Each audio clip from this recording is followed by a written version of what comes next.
a kalpa.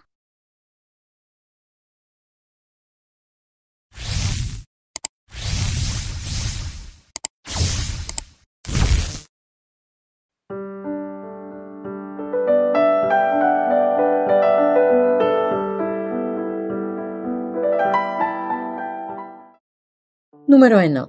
Η καρδιά σας μπορεί να ζυγίζει από 198 γραμμάρια έως 425 γραμμάρια. Η καρδιά ενός άνδρα ζυγίζει κατά μέσο όρο περίπου 283 γραμμάρια, ενώ η καρδιά μιας γυναίκας ζυγίζει περίπου 226 γραμμάρια. Νούμερο 2. Τα νεογέννητα μωρά έχουν τους πιο γρήγορους παλμούς της καρδιάς. Ο καρδιακός ρυθμός ενός νεογέννητου είναι περίπου 70 με 190 παλμούς το λεπτό. Ο μέσος ενήλικας θα πρέπει να έχει καρδιακούς παλμούς σε ηρεμία μεταξύ 60 και 100 παλμών ανά λεπτό. Εάν ο καρδιακός σας ρυθμός σε ηρεμία είναι υψηλότερος ή αυξάνεται σε αρκετά χρόνια, θα μπορούσε να είναι ένα σημάδι τρεχόντων ή επικείμενων καρδιακών προβλημάτων. Οι αθλητές που προπονούνται τακτικά θα έχουν πολύ αργό καρδιακό ρυθμό σε ηρεμία, περίπου 40 έως 60 παλμούς ανά λεπτό. Οι γυναίκες έχουν επίσης ταχύτερους καρδιακούς παλμούς, κατά μέσο όρο, από τους άνδρες, επειδή οι καρδιές τους είναι μικρότερες σε μέγεθος και χρειάζονται περισσότερους παλμούς για να αντλήσουν την ίδια ποσότητα αίματος. Νούμερο 3. Η καρδιά βρίσκεται στο κέντρο του θώρακα και ελαφρώς προς τα αριστερά.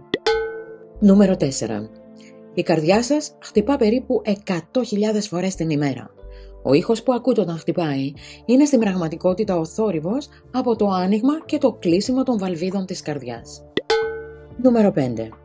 Η καρδιά αντλεί 2.000 γαλόνια αίματος την ημέρα.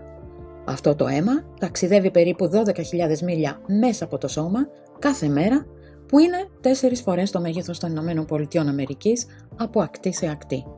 Κατά τη διάρκεια της ζωής σας αντλείτε περίπου 1 εκατομμύριο βαρέλια αίματος. Νούμερο 6. Οι καρδιακές προσβολές συμβαίνουν συχνότερα τα πρωινά της Δευτέρας. Οι ορμόνες του στρες είναι υψηλότερες τα πρωινά από οποιαδήποτε άλλη στιγμή της ημέρας και ιδιαίτερα οι Δευτέρες φαίνεται να προκαλούν στους ανθρώπους περισσότερο άγχος από άλλες ημέρες της εβδομάδας. Η αύξηση της αρτηριακής πίεσης καθώς και η αύξηση του καρδιακού ρυθμού των ορμονών του στρες μπορεί να σπάσουν τους θύλακες της πλάκας και να προκαλέσουν απόφραξη στην καρδιά. Νούμερο 7.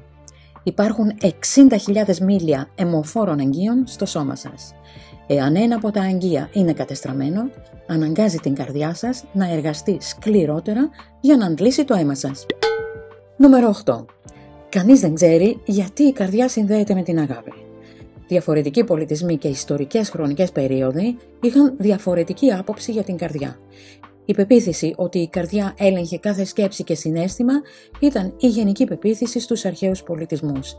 Πίστευαν επίσης ότι ο εγκέφαλος ήταν εντελώς άχρηστος.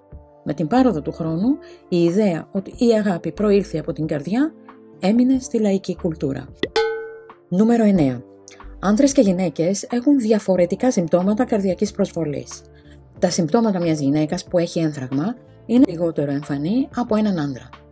Για τις γυναίκες, οι καρδιακές προσβολές μπορεί να είναι σαν άβολο σφίξιμο, πίεση, πληρότητα ή πόνος στο κέντρο του θώρακα.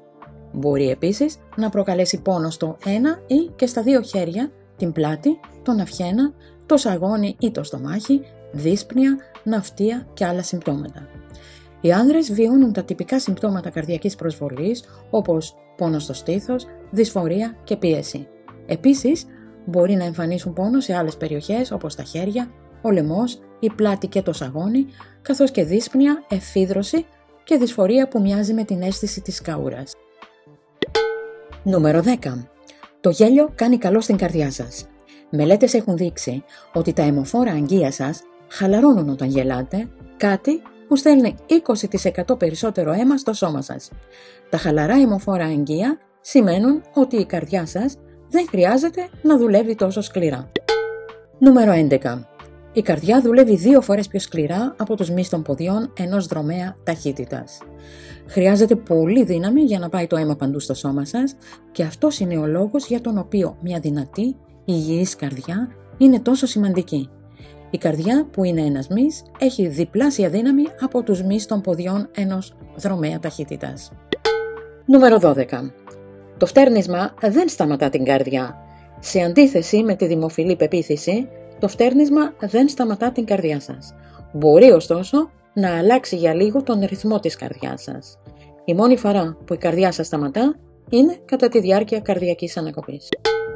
Νούμερο 13. Η αορτή σας είναι τόσο μεγάλη όσο ένα λάστιχο ποτίσματος κήπου. Είναι η μεγαλύτερη αρτηρία στο σώμα σας και μεταφέρει το περισσότερο αίμα.